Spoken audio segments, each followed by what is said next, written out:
యోహాను సువార్త 15వ అధ్యాయం. Gospel according to John chapter 15 verses 1 to 8. We read all together.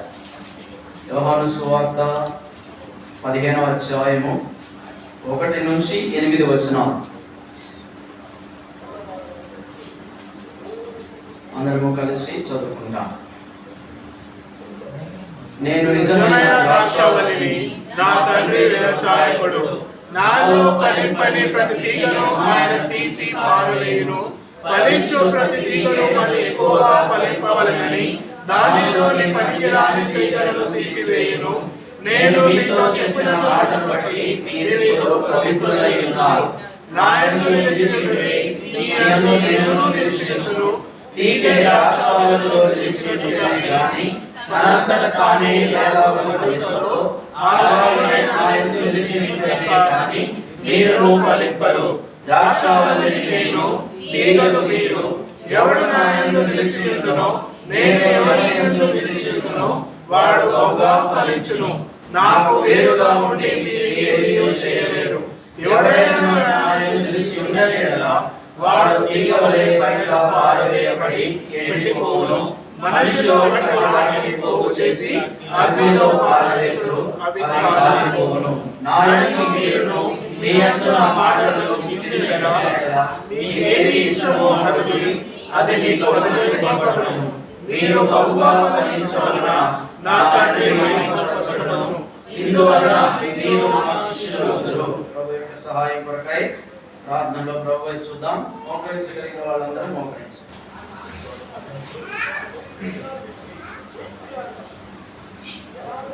దేవైన తండ్రి, పరిశుద్ధుడైన దేవ, మహోన్నతుడైన దేవుడు అయినందుకే స్తోత్రాలు. శాశ్వతుడైన దేవుడు నాయన, మీరెంతైనా నమ్మదగిన దేవుడు. తండ్రి యొక్క కుమారుని యొక్క పరిశుద్ధాత్మ యొక్క సహవాసానికి మీరు మమ్మల్ని పిలిచినారు నాయన. అందును బట్టి మీకు వందనాలు చెల్లిస్తున్నాం. ఇప్పటి వరకు ఉదయకాలం నుంచి పాటల్లోను, ఆరాధన వర్తమానంలో ప్రజలు మీ వాక్యాన్ని ఆధారం చేసుకుని ఆరాధించడం సహాయం చేస్తూ వచ్చినందుకే స్తోత్రాలు. తిరిగి నాయన మీ రక్తానికి, శరీరానికి సాదృశ్యంగా మీ బలను మేము సమీపించబోతూ ఉండగా మీ దయ మాకు పాలించును. మేము కూడా యోగ్యమైన రీతిలో పరీక్ష చేసుకొని వాక్యానుసారముగా ప్రభు మీ వాక్యం మీ యొక్క బలలో చేయుట కొరకాయ మమ్మల్ని సిద్ధపరచిన ఆయన కృప చూపించండి. వచ్చిన ప్రజలందరిని బట్టి మీకు వందనాలు. వారికి ఏ వాక్యం అవసరమో మీ పరిశుద్ధ గ్రంథంలో నుంచి మీరే బోధించమని, ఈ మహిమ కలిగిన ధవళ సింహాసనం నుంచి మీరు మాట్లాడమని, నా నోటి యందు మీ మాట నుంచి నన్ను కూడా మీ బలమైన చేతి నీడలో కాదు మీ పుణ్య రక్తాన్ని నా మీద ప్రోక్షించుకోవచ్చు. యేసుక్రీస్తు ప్రభువారి యొక్క శ్రేష్టమైన నామములో ప్రార్థన చేసి ఈ వేడుకుంటున్నాం తండ్రి. ఆమేన్. ఆమేన్.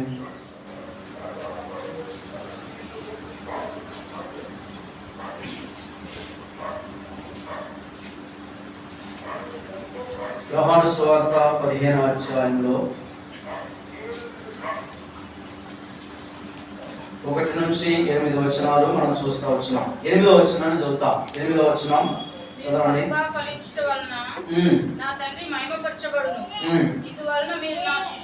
చాలు. మీరు బహుగా ఫలించుట వలన నా తండ్రి మహిమపరచబడును. తర్వాత మీరు నా శిష్యులగుదురు. దేవుని యొక్క ఉద్దేశం ఏంటంటే, దేవుని నమ్మినటువంటి బిడ్డలు ఫలభరితంగా ఉండాలి. వాళ్ళు ఫలించిన తర్వాత దేవునికి శిష్యులుగా ఉండాలి. కొత్తగా ఏదో పని లేక ప్రభువుని నమ్ముకున్నామని కాదు, కానీ దేవుని నమ్మినటువంటి ప్రజలు దేవునికి శిష్యులుగా తయారవ్వాలి, శిష్యత్వంలోనికి తీసుకొని రాబడాలి. కాబట్టి ఆత్మీయ అంతస్తు స్టెప్ బై స్టెప్ ఎదుగుతూ ఉండాలి. ఎక్కడ వేసాం గొంగడంటే, ఎక్కడ ఎంతకు ముందు వేసామో ఇప్పుడు కూడా అక్కడే ఉందని అన్నాం అనుకోండి, దానివల్ల ఏం ప్రయోజనం ఉండదు అన్నమాట. కాబట్టి 8వ వచనంలో మీరు బహుగా ఫలిస్తే మీరు నాకు శిష్యులు అవుతారు. అందుకని మత్తయి సువార్త 3వ అధ్యాయం 8వ వచనంలో ఏముంది? మారు మనసుకు తగిన ఫలాలు మీరు ఫలించాలి. మారు మనసుకు తగిన ఫలము ఫలించుడి. కాబట్టి మనం మారు మనసుకు తగిన ఫలము మనం ఫలించాలంటే ఏం చేయాలి? మారు మనసుకు తగిన ఫలాలు మనం ఫలించాలి. అంటే అక్కడ పైన వచనంలో కూడా అదే వచనంలో మొదటి చదవండి. మొదటి నుంచి ఏముంది అక్కడ? అక్కడ కనుక మత్తయి సువార్త 3వ అధ్యాయం 7వ వచనంలో ఆయన కూడా ఉంది. ఆ 7వ వచనం అంతా చదవండి. అనేకులు బాప్తిసం రాబో ఉగ్రత నుండి తప్పించుకొనుటకు మీకు బుద్ధి చెప్పిన వాడెవడు? మారు మనసులకు తగిన ఫలము ఫలించుడి. అది ఇక్కడ మాట, సర్ప సంతానమా రాబో ఉగ్రతను తప్పించుకొనుటకు మీకు బుద్ధి చెప్పిన వాడెవడు. ఈ మాటలు చాలా కఠినంగా ఉన్నాయన్నమాట. సర్ప సంతానమా, you the children of serpent. ఆ మాట మనం అన్నాం అనుకో, జనం ఏమనుకుంటారు? ఇది నీకు తెలుసు ఎట్లా జరిగింది. కాబట్టి కానీ బాప్తిస్మం ఇచ్చే యోహాను, he was having a fire in his heart for God's sake. దేవుని కొరకు, ఆయన దేవుని కొరకు మండేటువంటి వాడిగా ఉండవచ్చు.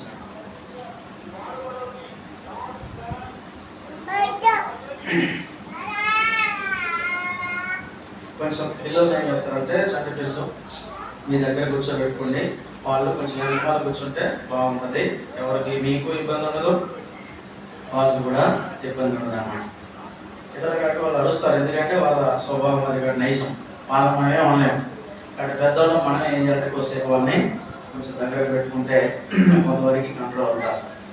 కాబట్టి 15వ అధ్యాయము 2వ వచనం యోహాను సువార్త 15వ అధ్యాయము 2వ వచనం. నాలో ఫలింపని ప్రతి తీగను ఆయన తీసి పారవేయును. కాబట్టి ఇప్పుడు మనం ఫలించాలంటే ఏం చేయాలి? ఫలము మనలో నిలిచి, మీరు ఒక చెట్టు తీసుకోండి, ఏదో ఒక చెట్టుని తీసుకుని, ఏ చెట్టు అయినా పర్వాలేదు, ఏం చేస్తారు? ఆ చెట్టుని ప్రూనింగ్ చేస్తారు, అంటే వాటిని కట్ చేస్తూ ఉంటారు అనమాట. కొంత ఎత్తు పెరగగానే దానిలో కొన్ని ఇటుపోతాయి, కొన్ని అడ్డుపోతాయి, కొన్ని కిందకి ఏలాడబడతాయి. మరి ఈ చెట్టు మంచిగా ఎదగాలంటే అవన్నీ పనికిరావు. అందుకని గార్డెనర్ని పెడతారు. ఆ గార్డెనర్ ఏం చేస్తారంటే పెద్ద కత్తెర తీసుకొని చుట్టూ కట్ చేస్తూ ఉంటాడు. అప్పుడు అదేమైంది? మంచిగా పెరిగింది. లేకపోతే అడ్డదిడ్డంగా పెరిగింది అన్నమాట. ఎందుకంటే దాన్ని కట్ చేయకపోతే దాని ఇటు బరువు అయితే ఇటు వంగింది, అటు బరువు అయితే అటు వంగింది అనమాట. ముందుకైతే ముందుకి, వెనకైతే వెనక్కి, ఇష్టానుసారంగా ఆ చెట్టు పెరగడానికి అవకాశం ఉంటుంది. అందుకనే దాన్ని ప్రూనింగ్ చేస్తారనమాట. మంచిగా కట్ చేస్తే చక్కగా పెరగడానికి అవకాశం ఉంటుంది. అందుకనే నాలో ఫలింపని ప్రతి తీగను ఆయన తీసి పారవేయును. తర్వాత 5వ వచనం చదవండి. 5వ వచనం.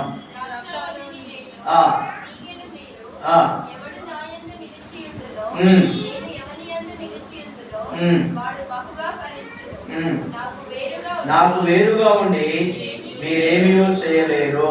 కాబట్టి ఎవడు నాయందు నిలిచియుండునో, నేను ఎవని యందు నిలిచియుందునో వాడు ఏం చేస్తాడు? బహుగా ఫలించును, బహుగా ఫలిస్తాడు. దేవుడు లేకుండా మనం ఫలించడం అనేది సాధ్యమయ్యే పని కాదనమాట. అందుకనే నాకు వేరుగా ఉండి మీరేమీ చేయలేరు. కానీ ఇక్కడ ఒక వ్యక్తి వేరుగా ఉన్నాడు. అదే 8వ వచనం, అంటే 15వ అధ్యాయము 8వ వచనంలో, మీరు నా శిష్యులు అగుదురు. శిష్యులు ఎంతమంది? మొత్తం 12 మంది. ఇక్కడ ఎంతమంది కనపడుతున్నారు? ఇక్కడ 11 మందే ఉన్నారు, ఒక శిష్యుడు లేడు. చూడండి 13వ అధ్యాయం, యోహాను సువార్త 13వ అధ్యాయంలో 13వ అధ్యాయము 30వ వచనాన్ని చదువుతాం. 30వ వచనం చదవండి. వాడు ఆ ముక్క పుచ్చుకొని వెంటనే బయటికి వెళ్ళాను. చాలు. కాబట్టి ఏం చేశాడు? మొక్క పుచ్చుకొని వెంటనే బయటికి వెళ్ళిపోయినాడు. అంటే ఇప్పుడు 12 మందిలో ఉన్నాడా, బయట ఉన్నాడా? బయట ఉన్నాడు. 11 మంది మాత్రమే శిష్యులు ఉన్నారు. ఒక శిష్యుడు దేవుణ్ణి విడిచిపెట్టి మిగిలిన 11 మంది శిష్యులు నిలిచిపెట్టి బయటికి వెళ్ళిపోయినాడు అనమాట. ఇప్పుడు ఆయన ఎట్లున్నాడు? ఆ శిష్యుడు యూదా ఇస్కరియోతు ప్రభువుకి వ్యతిరేకంగా ఉన్నాడా, ప్రభువులో ఉన్నాడా? ప్రభువుకి వ్యతిరేకంగా బయటికి వెళ్ళిపోయాడు అనమాట.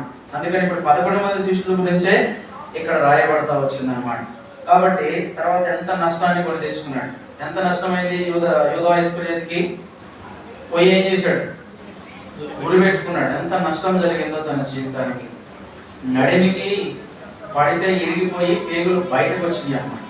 అట్లాంటి పరిస్థితి యూదా ఇస్కరియోతులో. అందుకని ఆయన ఈ 12 మంది శిష్యుల్లో లేడనమాట. 11 మంది శిష్యులు మాత్రమే ఇక్కడ ఉన్నారు. కాబట్టి మనం శిష్యులు అవ్వాలి అని అంటే, యేసు ప్రభు శిష్యులుగా మనం పిలువబడాలంటే మనకు కొన్ని లక్షణాలు ఉండాలి. కొన్ని మనలో నుంచి తీసేసుకోవాలి. ఏ చెట్టు అయితే ఉందో ఆ చెట్టు చుట్టుపక్కల అన్ని కట్ చేస్తూ వచ్చినప్పుడు అది మంచిగా పెరుగుతూ ఉంటుంది. ఆత్మీయంగా మనం కూడా పెరగాలంటే మనలో కొన్ని పనికిరాని తీగలు ఉంటాయి. ఆ పనికిరాని అన్నింటిని ఏం చేయాలి?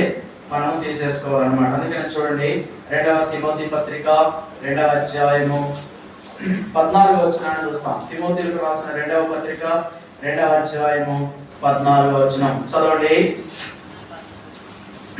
వినువారు 2వ తిమోతి పత్రిక 2వ అధ్యాయము 14వ వచనం. క్విక్గా ఉండాలి. చదవండి.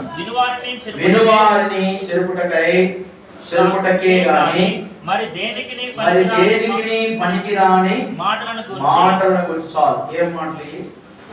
పనికిరాని మాటలు. దేవుల్లో మనం ఎదగాలంటే, ఈ చెట్టు ఆత్మీయంగా ఫలించాలంటే పనికిరాని మాటలు ఎక్కువ పెడతా ఉంటారు. అందుకని అపోస్తలుడైన పౌలు తిమోతికి రాస్తా చెప్పాడు, తిమోతి, సంఘంలో ఇలాంటి వాళ్ళు ఉంటారయ్యా, పనికిరాని మాటలు వాళ్ళు పాడతారు. దానివల్ల ఎవరికైనా ఉపయోగం ఏందా? వినువారిని చెరుపుటకే గాని మరి దేనికి పనికిరావంట. వినేవాడు చెడిపోవడానికే గాని. కొంతమంది ముసలమ్మ ముచ్చట్లు పెడతారు, కోసుకుంటారు పక్క వాళ్ళ మాటలు ఏంటని. ఏమన్నా వాళ్ళేమో ఏదేదో కల్పించి మరి చెప్తారు. ఎందుకంటే నేను చెప్పేవాడిని, యేసు ప్రభువుని నమ్ముకోకముందు నా చుట్టూ ఒక 3-4 ఉండేవాళ్ళు. ఎప్పుడు నేను హాస్టల్లో ఉండేవాడిని. వాళ్ళ సంతోషపరచడమే నా పని అన్నమాట. వాళ్ళ మనసు బాగకపోయినా, వాళ్ళకి మనసులో నెమ్మది లేకపోయినా నా దగ్గరకు వచ్చేవాడు. వాళ్ళని నేను సంతోషపరిచేవాడు అనమాట. మాటల చేత సంతోషంతో తిరిగి వెళ్ళేవాడు. ఒక అర్ధగంట సేపు మాట్లాడి. ఎందుకంటే ఆ మాటలో ఎన్ని అబద్ధాలు ఉన్నాయో, ఆ మాటలో ఎంత అసత్యం ఉండేదో, ఎంత మోసం ఉండేదో వాళ్ళ అభ్యాలంటే ఏదో ఒకటి చెప్పాలని. చాలా మంది పనికిరాని మాటలు చెప్పేవాళ్ళు ఉంటారు. దానివల్ల ఏం ప్రయోజనం ఉండదు. కాబట్టి పనికి మారిన మాటలు పనికిరావు పెట్టుకోవద్దని ప్రభు ఎదుట వారికి సాక్ష్యం ఇచ్చుచు ఈ సంగతులను వారికి జ్ఞాపకము చేయుము. ఏం చేయాలి? మీకేం చేయాలి? ఈ మాటలు జ్ఞాపకం చేయాలి. పౌలు గారు తిమోతితో అదే చెప్పినాడు, ఈ మాటలు వారికి సంఘానికి జ్ఞాపకం చేయమన్నాడు. తర్వాత సంఖ్యాకాండము 12వ అధ్యాయము 1వ వచనాన్ని చూస్తాం. సంఖ్యాకాండం 12వ అధ్యాయము 1వ వచనం చదవండి. మోషే కూషు దేశపు స్త్రీని పెళ్లి చేసుకొని ఉండెను గనుక అతడు పెళ్లి చేసుకున్న ఆ స్త్రీని బట్టి మిర్యాము అహరోనులు అతనికి విరోధముగా మాట్లాడిరి. రెండవ మాటలు ఏం మాటలు చెప్పండి? విరోధమైన మాటలు. ఒక వ్యక్తికి విరోధంగా మాట్లాడటానికి ఒంటిగా జరుగుతాం అన్నమాట. ఇక్కడ ఏమైందంటే మోషే ఏం చేశాడు? కూషు దేశపు స్త్రీని పెళ్లి చేసుకుంటే ఆ పెళ్లి చేసుకున్న కారణాన్ని బట్టి విరోధంగా మాట్లాడారు. ఎవరెవరు మాట్లాడారు? అహరోను, వర్షక్రమం చదవండి. వర్షక్రమం మిరియాము అహరోను మాట్లాడేటప్పుడు ఎవరు ముందు ఉన్నారు? ఆడలు మామూలుగా. స్త్రీలు ఎలా అంటారంటే మాట్లాడటానికి ముందు ఉంటారు. మంచిదే మాట్లాడటం, తప్పని నేను చెప్పట్లేదు, మంచిదే మాట్లాడటం. కానీ ఇక్కడ మిరియాము ముందు వరుసలో ఉంది. దేవుడు, పరిశుద్ధాత్మ దేవుడు ఎందుకు ఆమె పేరు ముందు రాశాడంటే ఈ మోషేని వ్యతిరేకించిన వాళ్ళలో ఆమె అన్నమాట. 2వ వచనం చదవండి. ఏమన్నారు అసలు వీళ్ళు? వారు మోషే చేత మాత్రమే యెహోవా పలికించిన ఆయన మా చేతను పలికింపలేదా అని చెప్పుకోగా. చాలా మంది విరోధంగా మాట్లాడడానికి ఇష్టపడతారు. ఆయనే పాటలు పాడాలా, మేము పాడకూడదా? ఆయనే వాయిద్యం వేయాలా, మేము వాయిద్యం వేయకూడదా? ఆయనే సండే స్కూల్ చెప్పాలా, నేను చెప్పకూడదా? ఆయనే బోధ చేయాలన్నా, నేను బోధ చేయకూడదా? చెయ్యాలి. చెయ్యొద్దని ఎవరు అంటారు? చేస్తే మంచిది. కానీ is there approval from God? దేవుడి దగ్గర నుంచి నీకు అప్రూవల్ ఉందా? అలా ఉంటే నీ వాక్యం వలన ప్రజలు మేలు పొందుతారు. నువ్వు చేసే పరిచర్య ఏదైనా సరే, అది చిన్నదైనా పెద్దదైనా, నీ పరిచర్య వలన ప్రజలు మేలు పొందుతారు. చెప్పొచ్చు, మన ఇష్టం వచ్చినట్టు కూడా మనం చేయొచ్చు, ఎవరు కాదన్నారు దానికి.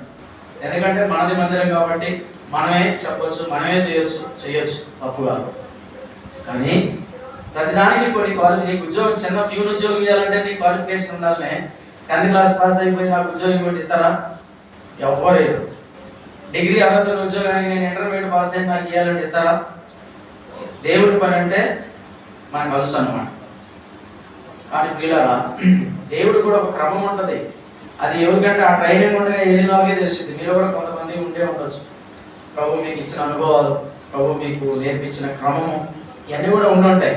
ఇక్కడ మోషే, ఇక్కడ మిరియాము అహరోనులు మోషేకి వ్యతిరేకంగా సనుగుతూ వచ్చారన్నమాట. ఇంకేమన్నారు? వాళ్ళే చెప్తారా? ఆయన చేత పలికించాడా, మా చేత పలికించాడా? ఆయనే మాట్లాడతాడా, మేము మాట్లాడలేమా? అందుకంటే ఎక్కువ మాట్లాడతాం, అందుకంటే బాగా మాట్లాడతాం అని అనుకుంటాం మనం. అనుకుంటాం అన్నమాట. అయితే ఒకటి, ఇది నెగిటివ్గా కాకుండా పాజిటివ్గా అనుకుంటే మంచిదే.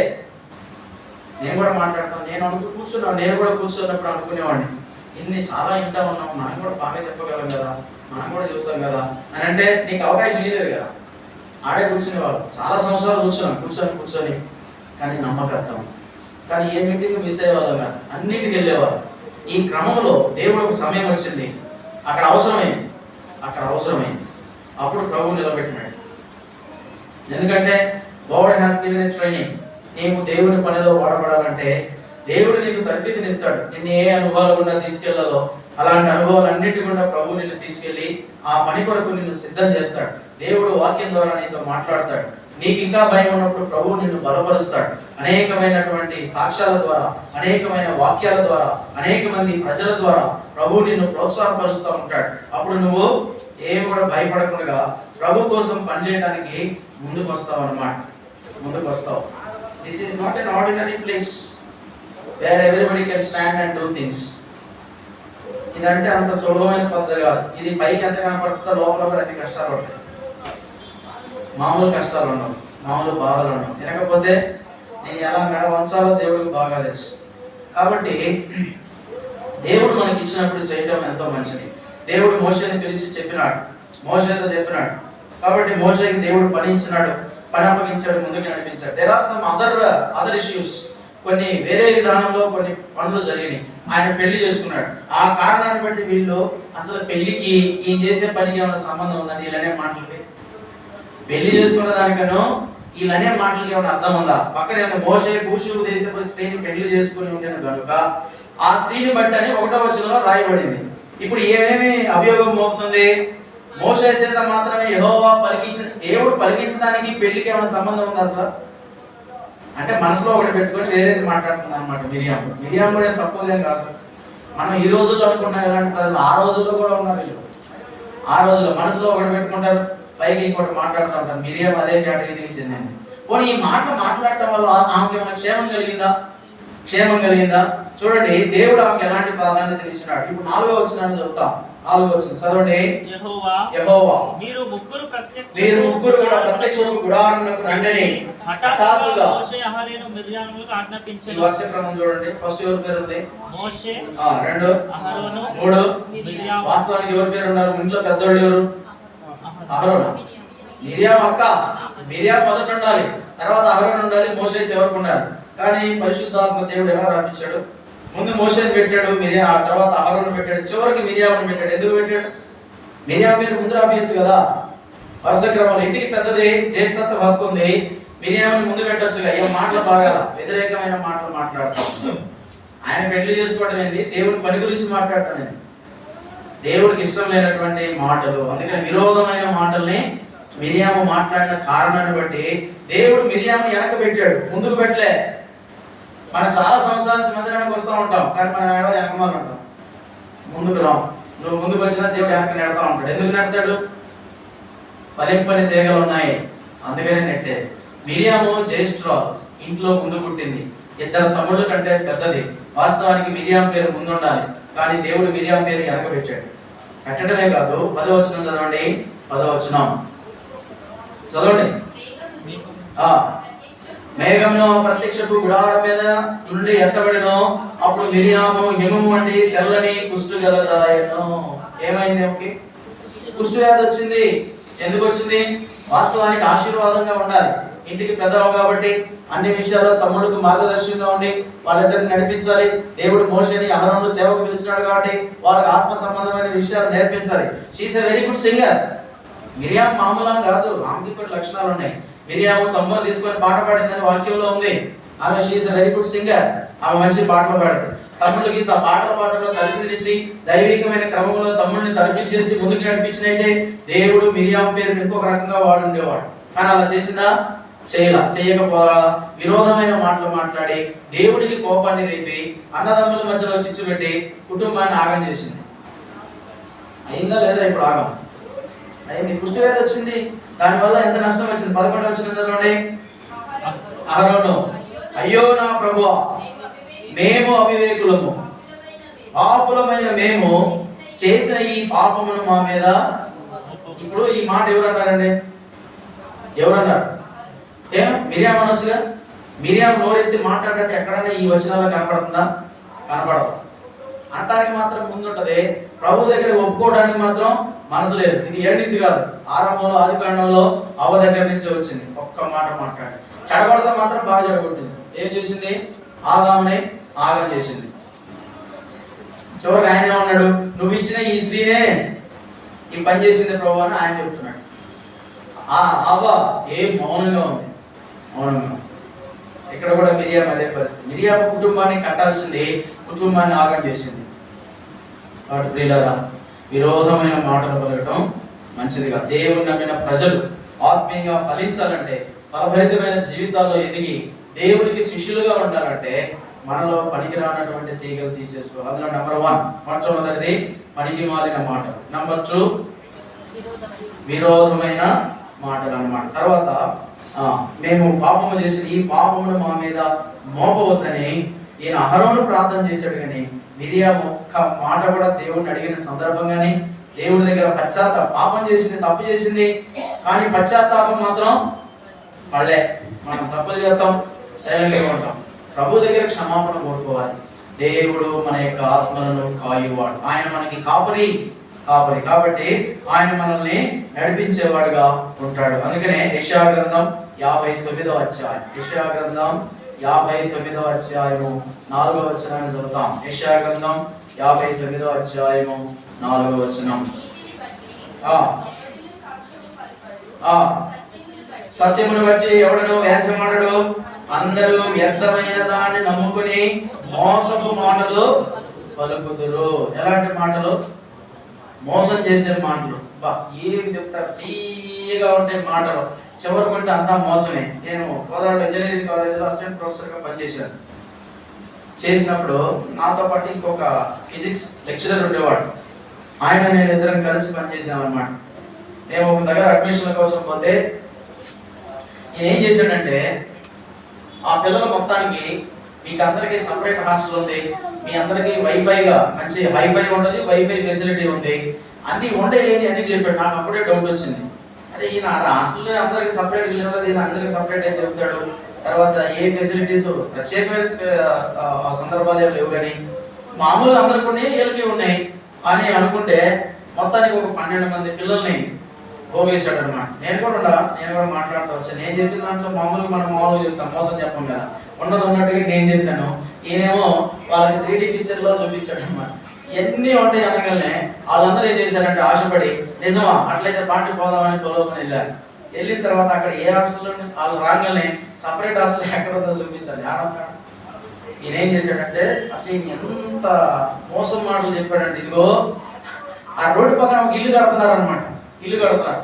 ఆ ఇంటికి చూపించి, ఇదిగో ఈ హాస్టల్ బిల్డింగ్ ఈ ఒక 2-3 నెలలు పట్టింది కంప్లీట్ అవడానికి, అప్పుడు దాకా మీరు లోపల ఉండాలన్నాడు. ఇదేంద్రా ఈ బిల్డింగ్ కి మన కాలేజీ గారి సంబంధమే లేదా, అది ఎవరో వేరే వాళ్ళు కట్టుకుంటుంటారు, దాన్ని చూపించి ఇదే మా హాస్టల్ అని చెప్తాడు. నేను అన్నాడు, సార్ అట్లా చెప్పకూడదు కదా, ఎందుకంటే మీకు తెలియదు సార్, అట్లా చెప్పకపోతే అడ్మిషన్ రావు, పిల్లలు ఎవరు జైలు గారు అన్నాడు.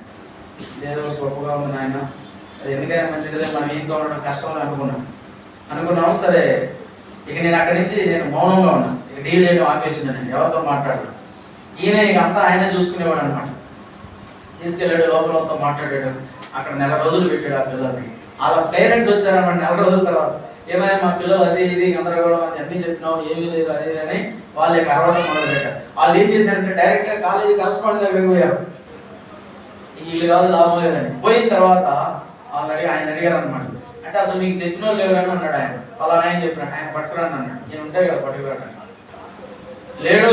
అన్ని మోసపు మాటలు. 12 మంది మళ్ళీ టీసీలు తీసుకొని వేరే కాలేజీకి వెళ్ళారు వాళ్ళందరూ కూడా. అవసరమా? నెల దినాలు వాళ్ళని మానసికంగా శ్రమ పెట్టి ఇబ్బందులు కలగజేసి, పిల్లలు యాతన, తర్వాత పేరెంట్స్ వాళ్ళు అక్కడెక్కడ ఉన్నారు, వాళ్ళ ఇబ్బందులు, మా మీద ఒత్తిడి, ఇవన్నీ ఎందుకు? ఒకరికి తెలియకుండా ఒకరికి చెప్తాడు. ఈ పేరెంట్ ఫోన్ చేశాడు అనుకో, ఆ పేరెంట్ గురించి ఈయనకి చెప్పడు, ఈయనకి వేరేగా చెప్పడు. వీళ్ళందరినీ జాయిన్ చేసిన ఒక ఆయన ఉన్నాడు, ఆయనతో వేరేగా మాట్లాడతాడు. అసలు ఎంత మోసం అంటే మనుషుల ముందే కంటిలో కనుపాపడ తీసే పరిస్థితి అనమాట. అవసరమా? వాళ్ళకి చెప్పి వీళ్ళకి చెప్పి, ఈ మాటలు వాళ్ళకి, వాళ్ళ మాటలు వీళ్ళకి, ఇవన్నీ మోసపు మాటలు చెప్పి చివరికి నష్టాల పాలయ్యే పరిస్థితి. అందరు టీసీలు తీసుకుని వెళ్ళిపోయారు. మా ఇద్దరు ఉద్యోగాలు పోయినాయి, ఇద్దరే పోయినాయి. నాది ఎందుకు పోయిందంటే ఆయన చేసేదాన్ని తప్పు అని చెప్పనందుకు పోయింది. ఆయన క్లియర్గా చెప్పాడు. ఎవరు? ఆ చైర్మన్, కాలేజీ చైర్మన్ పిలిచాడు మమ్మల్ని అందరినీ. 12 మంది పేరెంట్స్ వచ్చారు, మమ్మల్ని పిలిచాడు. మేము ఒక ఇద్దరు, వాళ్ళ 12 మంది. తర్వాత మా కింద ఉన్నవాళ్ళు, వేరే వాళ్ళు, వాళ్ళు వీళ్ళు అందరూ కలిసారు అన్నమాట. కలిసిన తర్వాత జాబ్ ఊరిపోయారు. నేనేం చేసినా సార్, నేనేం మోసం చేయలేదు. నువ్వేం మోసం చేయలేదు, కానీ మోసం చేసేవాడు ఎప్పుడు తిరిగేవాడు. వాడు తప్పు చేస్తాడని ఆయన నాకు చాలాసార్లు చెప్పాడు కూడా ఇండైరెక్ట్గా. నువ్వు పలానా ఆయన ఉంటున్నావు, జాగ్రత్తగా. ఈయన అట్లాంటి నాకు తెలియదు కదా. ఆయన నాకు 2-3 సార్లు హెచ్చరిక చేశాడు, కానీ నేను అంత పట్టించుకోలేదు అనమాట. మంచోడే కదా అని నేను అనుకున్నాను, కానీ ఇండైరెక్ట్గా అది వేరేగా జరిగింది. దాన్ని బట్టి చాలా నష్టపోయినాం, చాలా బాధపడ్డాం. మోసపు మాటలు అవసరమా? కాబట్టి ప్రియులారా, దేవుళ్ళు మనం ఎదగాలంటే మోసపు మాటలు అవసరం. బీ ఫ్రాంక్, ఓపెన్గా ఉండండి, తప్పే ఉంది అందులో. ఓపెన్గా ఉందాం. మోసపు మాటలు ఇక్కడ, మాటలు అక్కడ, అక్కడ మాటలు ఇక్కడ, మోసం చేయటం. కాబట్టి ఇది విశ్వాసులకి తగినటువంటిది కాదు. అందుకనే మనం ఆత్మీయంగా అభివృద్ధి చెందలేకపోతున్నాం. ఆత్మీయంగా అభివృద్ధి చెందకపోవడానికి గల కారణం ఏంటంటే మనలో ఉన్నటువంటి లక్షణాలు. తర్వాత 13వ వచనం చూడండి. 13వ వచనం, యెషయా గ్రంథం 59వ అధ్యాయము 13వ వచనం. తిరుగుబాటు చేయుటయు యెహోవాను విసర్జించుటయు మా దేవుడు వెంబడింపక వెనుకదీయుటయు బాధాకరమైన మాటలు. చాలు, 4వ రకమైన మాటలు, బాధాకరమైన మాటలు. కొంతమంది మాటలు అంటే కత్తితో పొడిచినట్టు, కత్తిపోటు వంటి మాటలు. చూడండి, సామెతల గ్రంథం 12వ అధ్యాయం 18వ వచనం చూడండి. తొందరగా చదవాలి, మీరు ఇంత స్లోగా ఉన్నారు, ఎంతో ఫటాఫట్. మంచిది, ఫాస్ట్ ఇది. కత్తిపోటు వంటి మాటలు పలుకువారు కలరు. ఎట్లాంటి మాటలు మాట్లాడతారు? విశ్వాసులు అయ్యుండి అన్యులు మాట్లాడితే అది వేరే సంగతి. అన్యులు మాట్లాడితే వాళ్ళకేం బుద్ధి లేదు, వాళ్ళకేం తెలియదు, దైవత్వం అంటే ఏంటో తెలియదు, దేవుడు అంటే విలువ తెలియదు, కాబట్టి మాట్లాడతారు. దేవుడు నమ్ముకున్న ప్రజలు మాట్లాడటం అనేది మంచిది కాదు. మౌనంగా ఉండటం ఎంతైనా ఆరోగ్యదాయకం. ఆ కింద మాటలో ఉంది, ఏముంది ఆ కింద లైన్లో? జ్ఞానుల మాటలు ఆరోగ్యదాయకం. దేవుని నమ్మిన ప్రజల యొక్క మాటలు ఎట్లుండాలి? ఆరోగ్యదాయకంగా ఉండాలి. ఆరోగ్యం ఎవరి కోసం? సిక్, అనారోగ్యంగా ఉండాలి, ఆరోగ్యం కావాలి. మనం మాట్లాడే మాటలు ఎలా ఉండాలి? ఆరోగ్యం ఉండాలి. అంతేగాని అనారోగ్యంగా ఉంటే ఇంకా చంపేటట్టు ఉండకూడదు మన మాటలు. కాబట్టి అందుకనే బాధాకరమైన మాటలు. తర్వాత ఇక్కడ 59వ అధ్యాయం 13వ వచనంలో విధికి వ్యతిరేక్తమైన మాటలు వచించుటయు. ఏమంటది? విధికి వ్యతిరేక్తమైన మాటలు అంటే ఇది క్రమం తప్పి తిరుగుతాం. ఇది క్రమం తప్పి మాట్లాడతాం. క్రమం దేవుడు సంఘాన్ని నీకు ఇచ్చాడంటే there is a systematic principle in the house of God. దేవుని యొక్క ఇంటిలో ఒక క్రమం ఉంటది. నా ఇష్టం వచ్చినట్టుగా, నీ ఇష్టం వచ్చినట్టుగా, మనందరి ఇష్టం వచ్చినట్టుగా చేసుకునేది కాదు. ఇది ఒక క్రమం. ప్రభు దీని కొరకు క్రయం చెల్లించినాడు. ప్రభు దీని కొరకు ప్రాణం పెట్టాడు. ప్రాణం విలువ మనకు తెలియదు. ప్రాణం కంటే విలువైంది ఏమైనా ఉందా మానవుడికి? ఏమైనా ఎలాంటిది ఏమైనా ఉంటే చెప్పండి, తెలుసుకుందాం. ఏమీ లేదు. అలాంటి ప్రాణం పెట్టిన సంఘంలో కన్ఫ్యూజన్, గందరగోళానికి దారితీస్తాం. అలాంటి ప్రాణం పెట్టిన సంఘంలో నా వలన, నీ వలన, మన వలన ఎక్కడ కూడా సంఘానికి నష్టం జరగకూడదు. సంఘంలో ఎలాంటి అనుమానాలకు తావుండకూడదు. ఇది మన అందరి బాధ్యత. అందుకనే బాధాకరమైన మాటలు, విధికి వ్యతిరేక్తమైన మాటలు వచించుటయు. నైస్గా మాటలు చెప్తాం. ఎంత నైస్గా చెప్తామో అస్సలు తెలియదు.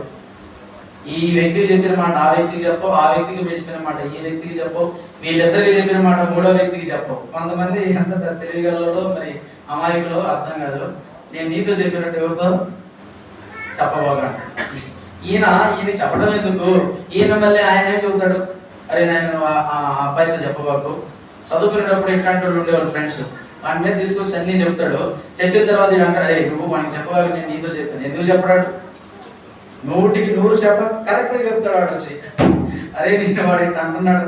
ఇది ఏదైతే వద్దనుకుంటాడో వాడి మనసులో తహతహలాడుతూ ఎప్పుడు చదువుదాడిపోయి వస్తాడు. ఇది వద్దు అని చెప్పి పక్కకు వాడు వచ్చి అన్నీ చెప్తాడు. తెలియదా? మనుషులకే తెలిస్తే దేవుడికి తెలియదా? కాబట్టి ప్రియమైన విశ్వాసులారా, ఏం చేస్తున్నాం మనం? ఎట్లా ఉన్నాం మనం? మనం ఆత్మీయంగా ఎదగకపోవడానికి గల కారణం, మనం సంఘంలో అభివృద్ధి చెందకపోవడానికి గల కారణం, మనలో అనైతికంగా పెరిగినటువంటి అవలక్షణాలు అన్నమాట. చెట్టు పెరగకుండా ఉండడానికి కారణం దానికి పక్కన పెరిగినటువంటి కొమ్మలు అన్నమాట. వాటిని కట్ చేసినప్పుడు మాత్రమే ఆ చెట్టు అభివృద్ధి చెందింది. అట్లనే దేవుని బిడ్డలు కూడా ఇలాంటి లక్షణాలు తీసేసుకున్నప్పుడు ప్రభువులో మనం ఎదుగుతాం, దేవుని శిష్యులుగా ఉంటాం. తర్వాత కింద ఏం చదవండి, హృదయమున యోచించుకొని అసత్యపు మాటలు పలుకుటయు. అసత్యం, సత్యాన్ని విడిచి చేసేదంతా కూడా అసత్యపు మాటలు. కాబట్టి ఎన్ని మాటలు చూసినాం? నెంబర్ 1 మొట్టమొదటిది పనికిరాని మాట, రెండవది వ్యతిరేకమైన విరోధమైన మాట, మూడవది వ్యర్థమైన మోసపు మాట, మోసపు మాట, నాలుగవది బాధాకరమైన మాట, ఐదవది వ్యతిరేక్తమైన మాట, విధికి వ్యతిరేక్తమైన మాట, తర్వాత ఆరవద అసత్యపు మాటలు. కీర్తనకారుడు మాట్లాడాడు 12వ కీర్తన గ్రంథం 12వ కీర్తన 6వ వచనాన్ని చూస్తాం. 12వ కీర్తన 6వ వచనం. యెహోవా మాటలు పవిత్రమైనవి, అవి మట్టి మూసలో 7 మార్లు కరిగి పుట్టిన వెండి అంత పవిత్రములు. కాబట్టి విశ్వాసులు ఈ 6 లక్షణాల మాటలకు వ్యతిరేకంగా ఉండాలి. ఈ 6 లక్షణాల మాటలను విడిచిపెట్టి మరి ఎట్లాంటి మాటలు ఉండాలి విశ్వాసులకి? విశ్వాసులు ఏ విధంగా ఉండాలని దేవుడు కోరుకుంటున్నాడు? నెంబర్ 1 యెహోవా మాటలు ఎలాంటివి? పవిత్రమైన మాటలు. మన మాటల్లో ఏముండాలి? పవిత్రత ఉండాలి. కొంతమంది స్త్రీలు నడి రోడ్డు మీద రాత్రి 10:30 గంటలకు కూర్చొని మాట్లాడుతూ ఉన్నారు. ఏం పని అండి రాత్రి 10:30 ఆడవాళ్ళకి? మనం వేరే వాళ్ళు ఎవరైనా మాట్లాడితే నేను బాధపడను, మన సంఘ విశ్వాసమే మాట్లాడతాం. ఇంకొక పక్క అటు పక్క కొంతమంది పురుషులు అన్నిలు వాళ్ళు నుంచొని వాళ్ళు ఏదో మాట్లాడుతుంటే అసలు డిఫరెన్స్ లేదు. వీళ్ళు ఎక్కడ ఉన్నారు, వీళ్ళు ఎక్కడ ఉన్నారు. వీళ్ళు నడి రోడ్డు మీద మీటింగ్ పెట్టి మాట్లాడితే ఏమన్నా ఏమన్నా భయం ఉందా? కొంచెమన్నా ఏదేదో మాట్లాడుతున్నారు, అయిపోయింది, వెళ్ళిపోయారు. నేను మళ్ళీ తిరిగి వస్తా ఉన్నాను. వస్తా ఉంటే వీళ్ళు ఏమనుకున్నారంటే ఏం ప్రార్థన పోతున్నారా వీళ్ళు? రాత్రి 10:30 గంటలకు రోడ్డు మీద మగవాళ్ళు పక్కన ఉంటే కనీసం సోయ లేకుండా స్పృహ లేకుండా మాట్లాడుతూ ఉన్నాను. ఏమాడు, ఏం భక్తి, ఏమి నేర్పుతున్నారు వీళ్ళకి చర్చిలో అంటే గుండె పగిలిపోయింది. ఆ వ్యక్తిని నేనే కాబట్టి గుండె పగిలిపోయింది. ఏం చేయాలి? ఎన్నిసార్లు చెప్పాలి? అవసరమా? దేవుని నమ్మినా మనకు క్రమశిక్షణ తెలియదా? మనం ఏం చేస్తున్నామో మనకు అర్థం కావట్లేదా? నాకు అప్పుడే అనిపించింది, డౌట్ వచ్చింది. ఇంత టైంలో ఇంత రోడ్డు మీద నుంచొని అంత ఇంటర్నేషనల్ ఇష్యూస్ ఏమున్నాయని మాట్లాడుతున్నారు వీళ్ళు. ఏం మాట్లాడుతున్నారు? రాత్రి 10:30 దాటిపోయింది. నేను ఏదైతే అనుకొని వెళ్ళానో తిరిగి వచ్చేటప్పుడు వాళ్ళ నోటి నుంచి ఏ మాట వినపడతా వచ్చాను. ఎంతో బాధతో తలకాయ అంచుకొని వచ్చిన, చాలా బాధపడినా. మనం బోధించేది ఇది సంఘంలో, మనోళ్ళు నేర్చుకుంటుంది ఇది. పిల్లలు జాగ్రత్తగా ఉండాలి. మనం అనుకుంటాం మనల్ని ఎవరు చూడలేదని, మనం అనుకుంటాం మన గురించి ఎవరు ఆలోచించట్లేదని. నో, అది నీ అమాయకత్వం. నీ గురించి ఆలోచించే వాళ్ళు సంఘంలో ఉన్నారు, నీ గురించి భారం కలిగిన వాళ్ళు సంఘంలో ఉన్నారు, నీ గురించి ప్రార్థించేవాడు, నీ గురించి పట్టించుకునేవాడు నీతో మాట్లాడకపోవచ్చు, కానీ నీ గురించిన భారం సంఘానికి ఉంది. కాబట్టి జాగ్రత్తగా ఉండాలి. అందుకని పవిత్రమైన మాటలు విశ్వాసికి తగినటువంటి మాట, తగినటువంటి. రెండవది లూకాసు వార్త 4వ అధ్యాయము 22వ వచనాన్ని చూస్తాం. లూకాసు వార్త 4వ అధ్యాయము 22వ వచనం చదవండి.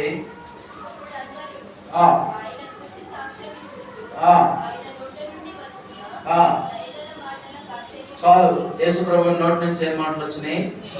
దయగలిగిన మాటలు. మన వాళ్ళ మాటలు వినాలి, రికార్డ్ చేసి పెట్టాలి. మా ఊర్లో ఒక ఆయన ఉన్నాడు, అత్తాకోడల రోజు పూరే, ప్రతిరోజు పొద్దున్న లేకపోవడం ఇదే పని వాళ్ళకి. వాళ్ళే అత్తాకోడలో నాకు అర్థమయ్యేదిగా. చిన్నప్పుడు ఊరు చెప్పుకునేవాళ్ళు వాళ్ళ గురించి. ఊరు మొత్తం పొద్దున్నే లేకగానే పలానా పేరు పలానా కోడలో వాళ్ళు ఈ ఇంటి ముందు ఆయనకి పిచ్చెక్కిపోయి, అప్పుడు టేప్ రికార్డులు కొత్తగా వచ్చినాయి అనమాట, రికార్డింగ్ టేప్ రికార్డ్స్. నేను చెప్పేది 30 సంవత్సరాల క్రితం సంగతి.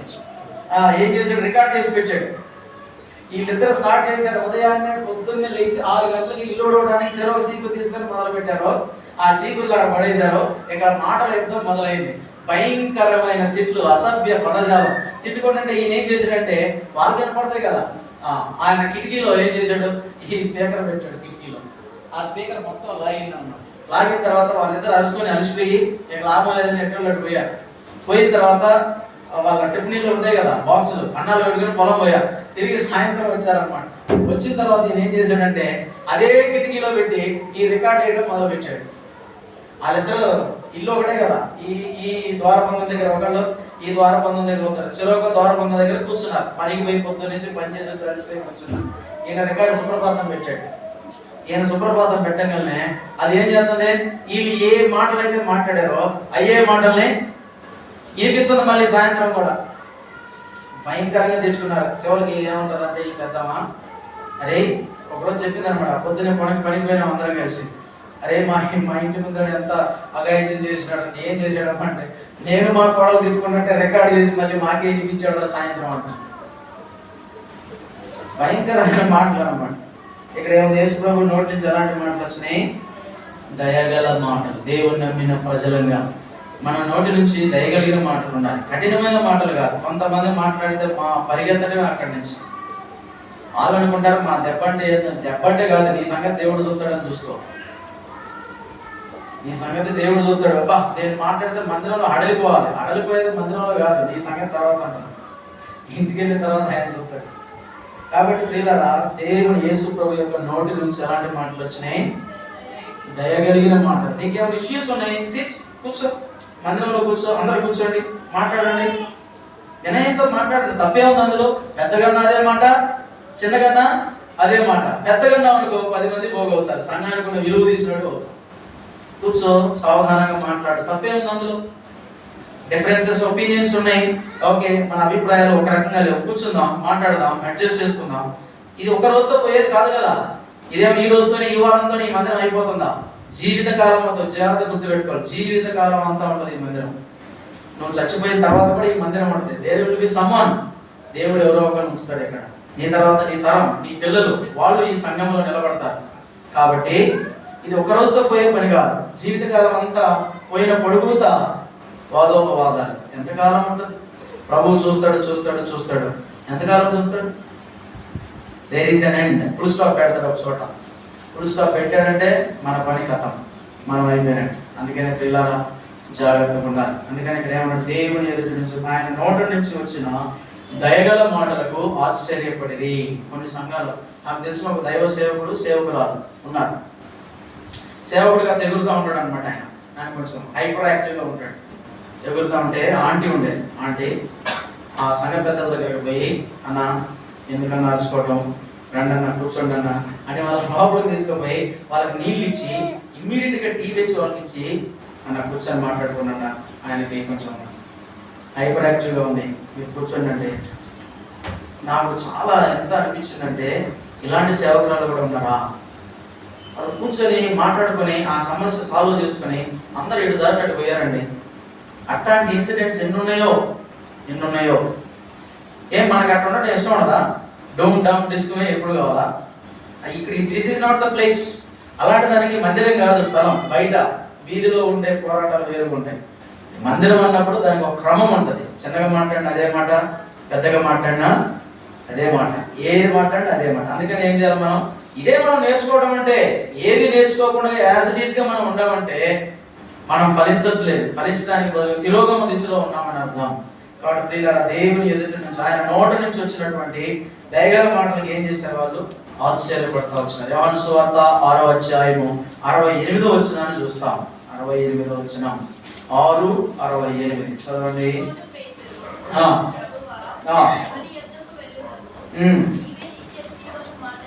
అది ఏం మాటలు? నిత్య జీవపు మాటలు. ఏం మాటలు రావాలంట? నిత్య జీవపు మాటలు కావాలి. యేసు ప్రభు దగ్గర ఆ మాటలు ఉన్నాయి. ఆ మాటలు మనం నేర్చుకొని ఈ నిత్య జీవపు మాటలు మన నోటిలో ఉండాలి. పేతురు అన్నాడు, ప్రభువా ఎవరి దగ్గరికి పోతే మేము, నీవు నిత్య జీవపు మాటలు కలిగిన వాడు, ఆ మాటల్లో జీవం ఉన్నదని పేతురు గ్రహించినాడు. అందుకని పేతురుని దేవుడు ఉన్నతమైన స్థానానికి తీసుకెళ్ళాడు. అప్పుడే చెప్పినాడు, పేతురు నీవు బండవే, ఈ బండ మీద నా సంఘమును కట్టుదును, పాతాళలోక ద్వారములు దాని ఎదుట నిలువలేనవని ప్రభు చెప్తా వచ్చినాడు. ఎందుకని ఇచ్చాడు? పరలోకపు తాళపు చెవులు పేతురు చేతిలో పెట్టినాడు. The keys in Peter's hand. ఎందుకని గ్రహించాడు. అంతకుముందు గ్రహింపు లేదు.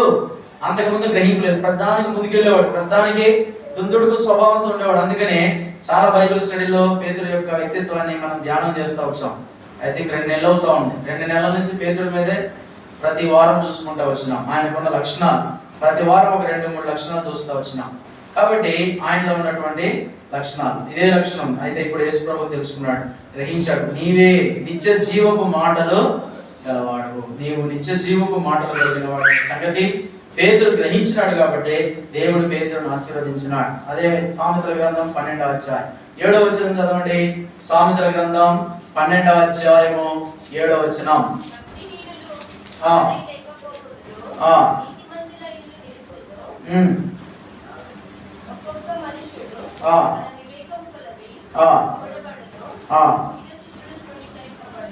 చాలు. కాబట్టి దేవుడి దగ్గర ఉన్నటువంటి నిత్య జీవపు మాటలు అట్లనే 17వ వచనం కూడా చదవండి అక్క. 17వ వచనం, సత్యవాద ప్రియుడు నీతి గల మాటలు పలుకును. ఏం మాటలు పలుకుతాడు? నీతి కలిగిన మాటలు. అందుకనే ఏమంటాడు? నీతి మంతుల ఇల్లు 7వ వచనంలో నిలుచును. నీతి మంతులు ఎలాంటి మాటలు మాట్లాడుతారంట?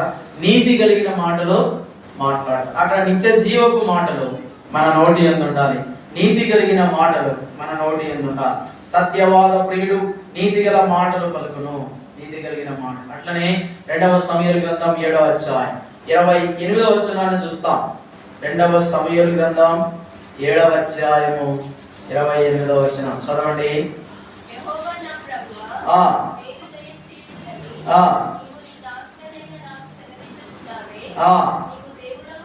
నీవు దేవుడవు కనుక నీ మాటలు ఎలాంటి? సత్యం. దేవుని మాటలు సత్యం. దేవుని మాటలు నీతి కలిగినవి. దేవుని మాటలు నిత్య జీవము కలిగినవి. ఈ మాటలే మన మాటలుగా ఉండాలి. మనం ఈ బాణి అంతా పక్కన పెట్టి, ఈ పాఠాలు పక్కన పెట్టి కొత్త పాఠాలు నేర్పుతాం. మనం ఎవరిని ఉద్ధరించడానికి కొత్త పాఠాలు నేర్పి వాక్యంలో ఉన్న పాఠాలు మనం నేర్చుకోవాలి. మన మాటలు పవిత్రముగా ఉండాలి. మన మాటలు సత్యంగా ఉండాలి. మన మాటలు నీతి కలిగి ఉండాలి. మన మాటలు దయగలిగిన మాటలై ఉండాలి. మన మాటలు నిత్య జీవపు మాటలు. మన మాటలు సత్యముతో కూడుకున్నాం. అందుకని దావీదు అన్నాడు, ప్రభువా నీవు మాట ఇచ్చావు కాబట్టి నీవు సత్యవంతుడు, సత్యం, నీ మాటే సత్యం అన్నాడు. అందుకని ఆ మాట చాలా ప్రాముఖ్యమైనది. తర్వాత 78వ కీర్తనలో 57వ వచనాన్ని చూస్తాం. కీర్తన గ్రంథం 78వ కీర్తన 57వ వచనం చూడండి. 78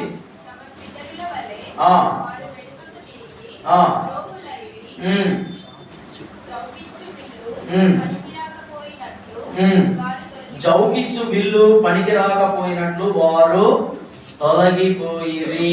చౌకిచ్చు బిల్లు అంటే ఇంగ్లీష్ ఉంటే చదవండి దయచేసి. మీ మొబైల్లో ఉంటే చదవండి. మొబైల్ మందిరానికి తీసుకొస్తాం, దేవుడి పనికి తప్ప అన్నిటికి వాడతాం. దాంట్లో చెత్త చెదారం. ఎంత దౌర్భాగ్యమైన పరిస్థితి అంటే మందిరంలో కూర్చొని ఫోన్ ఆపరేట్ చేస్తూ ఉంటారు కొంతమంది. మందిరంలో కూర్చొని మెసేజ్లు పంపిస్తూ ఉంటారు. ఇది ఎక్కడ దౌర్భాగ్యమైన నేను ఎక్కడ చూడలేదు.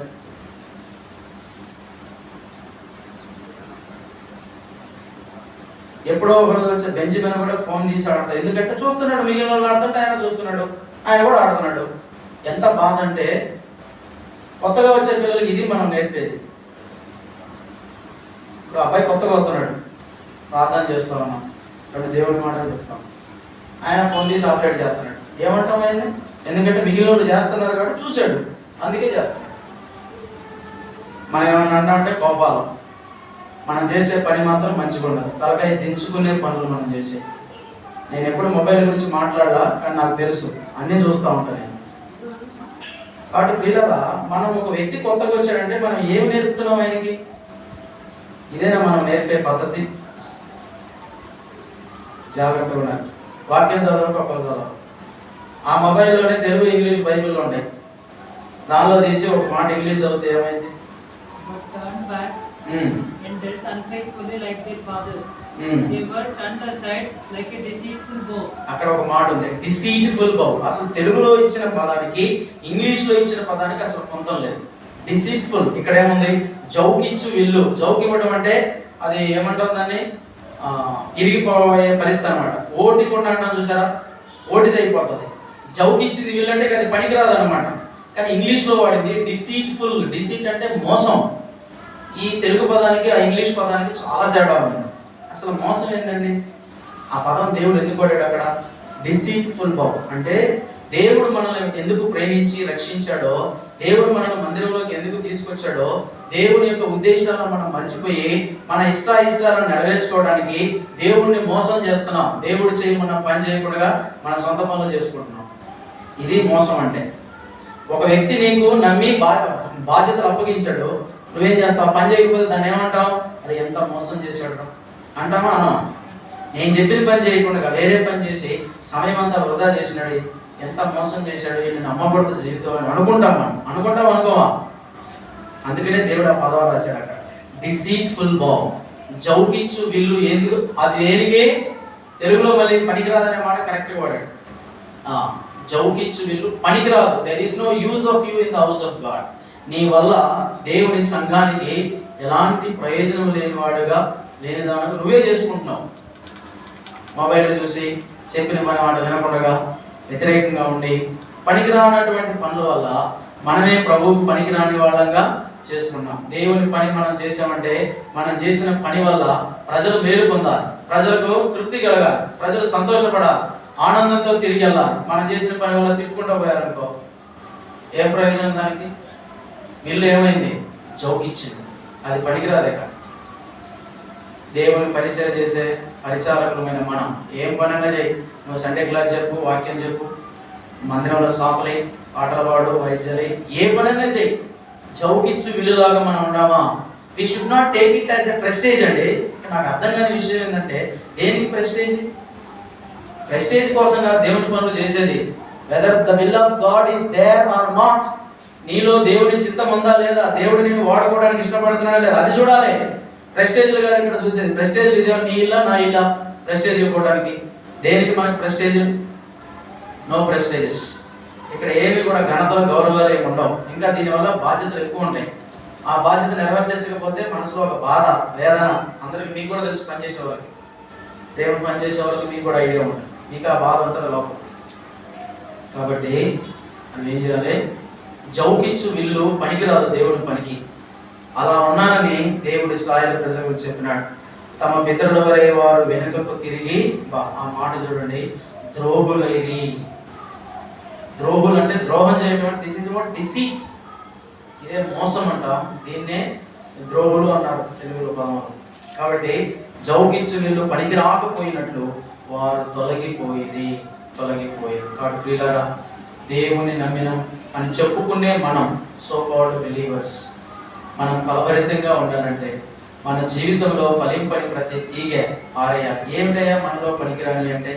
పనికిరాని మాటలు, వ్యతిరేకమైన మాటలు, మోసంతో కూడిన మాటలు, తర్వాత అసత్యంతో కూడిన మాటలు, బాధ పెట్టే మాటలు, తర్వాత ఇంకొకటి వ్యర్థమైన మాటలు. ఇవన్నీ కూడా మనలో పెట్టుకుంటే మన ప్రభువుకి పనికిరాకుండా. ఇన్స్టెడ్ ఆఫ్ దిస్, ఈ లక్షణాలకు బదులుగా ఏ లక్షణాలు ఉండాలంటే పవిత్రమైన మాటలు ఉండాలి, దయగలిగిన మాటలు ఉండాలి, నిత్య జీవపు మాటలు ఉండాలి, నీతి కలిగిన మాటలు ఉండాలి, సత్యముతో కూడిన మాటలు ఉండాలి.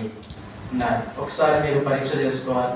ప్రభు యొక్క శరీరానికి, రక్తానికి సాదృశ్యంగా ఉన్న బలలో మనము పాలు పొందక మునుపు మనలో ఎలాంటి లక్షణాలు ఉన్నాయి? ఒకవేళ నిజంగానే ఈ లక్షణాలు మనలో ఉంటే ప్రభు దగ్గర ప్రాధేయపడదాం, ప్రభువుని అడుగుదాం. ప్రభా, ఇప్పటి వరకు నాలో ఈ లక్షణాలు ఉన్నాయి, దయచేసి తీసే ప్రభా, వాటన్నింటినీ కడుగు ప్రభా, నన్ను పరిశుద్ధపరచిన ఆయన.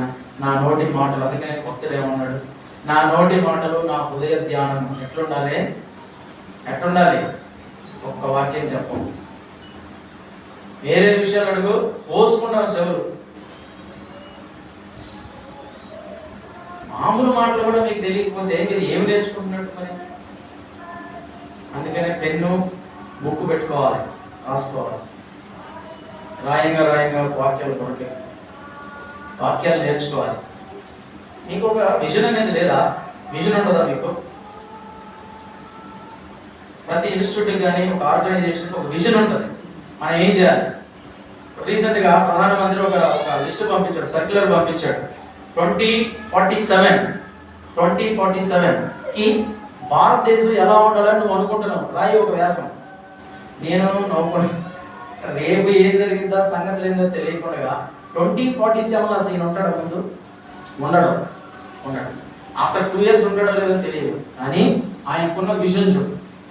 భారతదేశానికి అంటే ఇది ఏ రకంగా ఉండాలని నువ్వు అనుకుంటున్నావు విజన్. అన్ని భారతదేశంలో ఉన్న స్కూల్స్ మొత్తానికి వెళ్ళి సర్క్యులర్స్, కొన్ని వేల స్కూల్స్కి వెళ్ళి నిన్ననే వచ్చింది సర్క్యులర్. అదంతా మాకు ఇచ్చి పిల్లలు చేయాలన్నారు, సరే ఫైన్, అది వేరే సంగతి. కానీ ఆ మాట నాకు తాకింది హృదయాన్ని. 2047కి 100 years అవుతాయి. 100 years భారతదేశానికి స్వతంత్రం వచ్చి 100 సంవత్సరాలు అవుతుంది. 100 సంవత్సరాల్లో భారతదేశం ఏం సాధించింది? 4-5 సంవత్సరాలు పోయే ప్రధానమంత్రికి ఎంత ఉంటే మరి మనకెంత ఉండాలి? మన దేవుడు నిత్య జీవం కలిగిన వాడు. ఈ రాజ్యానికి అంతం లేదు. మరి ఈ రాజ్యంలో మనం ఎప్పటికప్పుడు టార్గెట్ ఉండాలి, మనకు ఒక విజన్ ఉండాలి. ఈ సంఘం ఉందంటే ఈ సంఘానికి ఒక విజన్ ఉండాలి.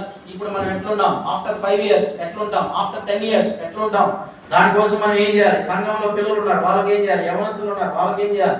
మిగిలిన వాళ్ళు వృద్ధులు ఉన్నారు, వాళ్ళ సంగతి ఏంటి. నడి వయస్కులు ఉన్నారు, వీళ్ళు భవిష్యత్తులో 10 years తర్వాత వాళ్ళు ఏ రీతికి వెళ్తున్నారు, వాళ్ళ గురించి మన ప్రణాళికలు ఏంటి. ఏం ఉండవా మీకు? ఇయ్యండి చర్చ్ అంటే ఇది నిద్రపోయే కార్యక్రమం కాదు. చర్చ్కి వచ్చి ఈ ప్లాన్ ఉండాలి. అప్పుడు సంఘం ఎందుకు, నాకు చెప్పండి, నేను రాసిస్తాను మీకు. సంఘం ఎందుకు అభివృద్ధి చెందదండి? ఏ ప్రణాళికలు ఉండవు, ఏ ప్రణాళికలు ఉండవు. బలహీనపరుస్తానికి మాత్రం ముందు వరుసలో ఉంటాం. ఎవరైనా ఒక పని చేస్తే దాని కిందకి ఎట్లా లాగాలో బాగా తెలుసు మనం. లాగి దాన్ని అంత ఆగం చేసి ఆ పని ఏం లేదని అనిపిస్తాం అన్నమాట. ప్రభు నిన్ను రక్షించింది ఈ పనులు చేయడానికి కాదు. ప్రభు రక్షించింది దేవుని సంఘం పట్ల నీకు ఒక విజన్, నీకు ఒక ప్రణాళిక. సంఘాన్ని జడగొడితే ఎంతసేపు పని అండి? ఎంతసేపు పని? 5 నిమిషాలు. సంఘాన్ని జడగొట్టడం 5 నిమిషాలు పని. సంఘాన్ని కట్టడం ఎంతో ప్రయాస, ఎంతో వేదన, మామూలు సంగతి కాదు. కాబట్టి పిల్లరా, మనం ఆలోచన చేయాలి, మనం వెళ్ళిపోతున్నాం. నేను మీకు చేసే రిక్వెస్ట్ ఏంటంటే, మనం సంఘాన్ని బాగు చేయకపోయినా పర్వాలేదు. అంబేద్కర్ మహాశయుడు ఒక మాట అన్నాడు. ఆయన అన్నాడు, జనం అంతా రథాన్ని లాక్కొని పోయి ఆయన అవసాన దశలో ఏమన్నాడంటే, ఒరే నాయనలారా, మీరు ఈ రథాన్ని లాక్కెళ్తే ముందుకు లాక్కెళ్ళండి. ఒకవేళ మీకు ఇవన్నీ నచ్చలేదు, ఈ రథాన్ని ముందుకు లాక్కెళ్తే మీకు ఇష్టం లేదు, ఆడ వదిలేసి దయచేసి వెనక్కి మాత్రం నెట్టకూడదు. నువ్వు వెనక్కి నెట్టావు అనుకో, నేను ఇన్ని సంవత్సరాల నుంచి కష్టపడి లాక్కొచ్చిందంతా వేస్ట్ అయిపోయింది. ఎక్కడి నుంచి లాక్కొచ్చానో నువ్వు మళ్ళీ వెనక్కి నెడితే అక్కడికే పోయింది. అంటే ఇప్పుడు నేను చేసిన పని అంతా వేస్ట్ అవుతుంది అన్నట్టు. కాబట్టి మన యొక్క ఇష్టాలను పక్కన పెడదాం, మన మనస్పర్ధలన్నీ పక్కన పెడదాం. సంఘానికి మనం ఏం చేయాలో ఆలోచన చేద్దాం. సంఘం అంటే నువ్వు నేనే కాదు, అందరూ ఉన్నారు. అనేక మంది వస్తూ ఉంటారు. దేవుని యొక్క విషయాలు నేర్చుకోవాలని ఆశ, తపన వాళ్ళకు ఉంటుంది, మనకు ఉండదు, కానీ వాళ్ళకు ఉంటుంది. వాళ్ళ కోసం మనం ఏం చేయాలి? సంఘంలో చాలా విషయాలు ఉన్నాయి. కొన్ని విషయాలు చెప్తే మీరు బాధపడతారు. అలా చెప్పకపోతే సంఘం అభివృద్ధి చెందకపోతే మనం చేసే పని అంతా గోడలకి చెప్పుకున్నట్టు ఉంటుంది అన్నమాట. కాబట్టి ఎన్నో విషయాలు తెలుసు కానీ ఏమీ చేయలేని పరిస్థితిలో ఉండకూడదు. కాబట్టి పిల్లల వాక్యం, దేవుని సంఘాన్ని అభివృద్ధి పరచాలి. సంఘం ఏ విధంగా డెవలప్ అవ్వాలి, దాని వరకు ఒక ప్రణాళిక, ఇయర్ ప్లానింగ్ ఉండాలి. ఇయర్ ప్లానింగ్ అంటే తెలుసుగా సంవత్సరక ప్రణాళిక. నువ్వు ఏడిపోయినా పో, మన సంఘాల్లో కూడా ఏ సంఘం, చిన్న సంఘం అయినా తీసుకో, వాళ్ళకు ఒక ప్రణాళిక ఉంటుంది. ఈ సంవత్సరం మొత్తం ఎన్ని హాలిడేస్ ఉన్నాయి, ఈ హాలిడేస్లో ఏమేమి పెట్టాలి, ముందు నుంచే ప్రణాళిక. ప్రార్థన చేస్తారు, సంఘం అంతా ప్రార్థన చేసింది, దాని గురించి ఒక మీటింగ్ పెట్టుకుంటారు, ట్యాక్టింగ్ కూడా పెడతారు, ఏదైనా ఒక ప్రోగ్రామ్ పెడతారు, దాని కొరకు ప్రయాస. అప్పుడు కొన్ని కొత్త ఆత్మలు వస్తూ ఉంటాయి. అసలు మీటింగే పెట్టినాడు, పిల్లికి పిచ్చి పెట్టినాడు ఎవరైనా పొగుడుతాడండి? ఏడాది అభివృద్ధి పిల్లికే పిచ్చి చెయ్యే ఇది లేచిపోయింది, ఇంగిలి మెతులు ఏడబడి గాలి తిరిగిపోయింది. సంఘం గురించి నేను మాట్లాడుతాను. సంఘం అంటే సంఘాన్ని ఎవరైతే చూస్తూ ఉన్నారో వాళ్ళ విషయమై మనం ప్రార్థన చేయాలి. వాళ్ళు కూడా జ్ఞానం కలిగి సంఘాన్ని నడిపించాలి. అప్పుడు అనేక మంది దేవుడిని నమ్ముకోవడానికి రావడానికి అవకాశం ఉంటుంది అనమాట. అందుకనే ఇక్కడ చూసినాం 78వ కీర్తనలో ఇప్పుడు 6వ వచనం చదవండి. 6వ వచనం. ఆలోచన చదవండి. యథార్థ హృదయులు కాక దేవుని విషయమై స్థిర మనసు లేని వారై తమ పితరుల వలె తిరగబడకయు మూర్ఖతయు చాలు ఆ తరాన్ని పోలి ఉండక మనం ఉండకూడదు. ఆ విధంగా ఉండకూడదు. ఎట్లా ఉండకూడదు? యథార్థ హృదయులు కాలేదు, దేవుని విషయమై స్థిర మనస్సు లేని వారై. దేవుని విషయాల్లో, దేవుని కార్యాల్లో ఒక స్థిరమైన ఒక నిర్ణయం తీసుకున్నామంటే దాన్ని కట్టి ముందుకు పోతా ఉండాలి. ముందుకు పోతా ఉంటే మధ్యలో ఎవరో అడ్డుపులు వేస్తారు. అడ్డుపులు వేసారని దాన్ని వదిలిపెట్టకూడదు. మనకి స్థిరత్వం ఏది? ముందు ఆరంభించిన మనకే స్థిరత్వం లేకపోతే పొలం వేస్తా ఉంటారు. వాళ్ళ పని అదే కాబట్టి దేవుడు వాళ్ళకి ఆ వరం ఇచ్చినాడు. ఆయన ఉన్నాడు కోదాడులో ఒక దేవాలయ సేవకుడు ఉన్నాడు. ఆయన ఎవరినైనా తిడతా ఉంటాడు. ఆయన ఎవరినైనా ముందు చూడగానే తిట్టుడు కార్యక్రమాన్ని మొదలుకుంటాడు. ఇంకొక ఆయన ఉంటాడు, అందుకే దేవుడు తిట్టే వరం ఇచ్చాడు అని అన్నాడు. అంటే ఏం అనలేక ఆ మాట అన్నాడు, తిట్టే వరం ఇచ్చాడు. అంటే కొంతమంది కొన్ని రకాల వరాలు ఉంటాయి. వాళ్ళు ఆ వరాన్ని మరి వాడాలి కదా, అభ్యాసం చేయాలి. కాబట్టి స్థిరమైన మనసుగా దేవుని యొక్క పనిని ఆరంభించామంటే వెనక తగ్గకూడదు, ముందుకెళ్ళాలి. ప్రభు సాయం చేస్తాడు. ఎన్నో ఇబ్బందులు ఉంటాయి, సమస్యలు ఉంటాయి. సంఘం అన్నాక రకరకాల మనుషులు ఉంటారు. బట్ స్టిల్ ఎంతమంది మనుషులున్నా దేవుని పని కొరకు ముందుకెళ్లే వాళ్ళు అందరూ సహాయపడాలి. అందరూ ఒక తాటి మీదకి రావాలి. అందుకనే వారు దేవుని విషయమై స్థిర మనస్సు లేని వారై పితరుల వలె తిరగబడ్డారు. ఇశ్రాయేలు ప్రజలు కూడా ఎన్నో సందర్భాల్లో దేవుడి మీదే తిరగబడ్డారు. మోషే మీద తిరగబడ్డారు, యెహోషువ మీద తిరగబడ్డారు. ఎవరు నాయకులు ఉంటే వాళ్ళ మీద తిరగబడ్డారు. వాళ్ళ పనే తిరగబడ్డారు. కానీ దేవుడు విడిచిపెట్టాడు, వాళ్ళని విడిచిపెట్టలే. ఎన్నిసార్లు వాళ్ళు చేసినా దేవుడు వారిని అవసరమైనప్పుడు గద్దించాడు, కానీ వాళ్ళని వదులుకోవడానికి ప్రభు ఇష్టపడ్డా. సంఘంలో కూడా అంతే. వాళ్ళు ఉంటారు, అట్లనే ఉంటారు. వాళ్ళు ఇదిగో పులి అదిగో పులి అన్నట్టు ఉంటారు. కానీ పని మాత్రం ఆగకూడదు. ఏ పని ఆగకూడదు. ప్రభు పనులు అన్నీ కూడా. మన పనులు ఏమైనా ఆపుకుంటామా? ఏ పని ఆపుకోం. 100, 100, 6 అయినా 6, 100 అయినా మన పని చేసి తీరుతాం, ఏదైనా సరే. మరి దేవుని పని చూడడు కదా దేవుడు, వదిలేద్దాం ఏమైంది అని అనుకుంటాం. వాళ్ళు పిల్లరా స్థిరమైన మనసు కలిగిన వాడు ముందుకెళ్ళాడు. అందుకే యెషయా గ్రంథం 44వ అధ్యాయం 10వ వచనంలో ఒక మాట చూస్తాం. యెషయా గ్రంథం 44వ అధ్యాయము 10వ వచనం చదవండి.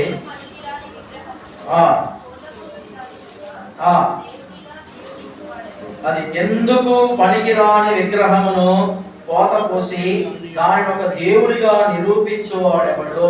లోకంలో జరిగేది ఇదే. కానీ మన దేవుడు ఎలాంటి వాడు కాదు. పోత పోసి విగ్రహాలు పెట్టి ఇదే దేవుడు అని చెప్తే ఎగిరే తెచ్చి కాదు. వాక్యం ఉన్నది, సత్యం ఉన్నది, జీవం ఉన్నది. ఈ జీవము కలిగిన దేవుడిని మనం నమ్ముకున్నాం. కాబట్టి విగ్రహాన్ని మీరందరూ బొమ్మల గురించి నో. మనలో దేవుడికి వ్యతిరేకంగా లక్షణాలే విగ్రహాలు. ఇప్పుడు చూడండి ఎన్ని విగ్రహాలు ఉంటాయి. దేవుడికి వ్యతిరేకంగా ఉన్న ప్రతి లక్షణము ఒక విగ్రహమే. కాబట్టి మనం ఏం చేయాలంటే దేవునికి ఇష్టమైన రీతిలో మనం వెళ్ళడానికి ప్రయత్నం చేయాలి. కాబట్టి ఏదైతే దేవునికి అయిష్టంగా ఉన్నాయో పిల్లరా వాటన్నిటిని మనం విడిచిపెట్టి దేవుడు ఏంటైతే మనల్ని తీసుకోమన్నాడో వాటిని మనం స్వతంత్రించుకొని ముందుకెళ్ళినప్పుడు ఖచ్చితంగా సంఘము అభివృద్ధి చెందింది. దేవుడి వాక్యం మన కొరకాయ దీవించి ఆశీర్వదించును గాక. మనందరం కూడా మోకాళ్ళ మీదకి వస్తాం, ప్రార్థనలో ఉంటాం, కళ్ళు మూసుకుంటాం, ప్రార్థనలో ఉండి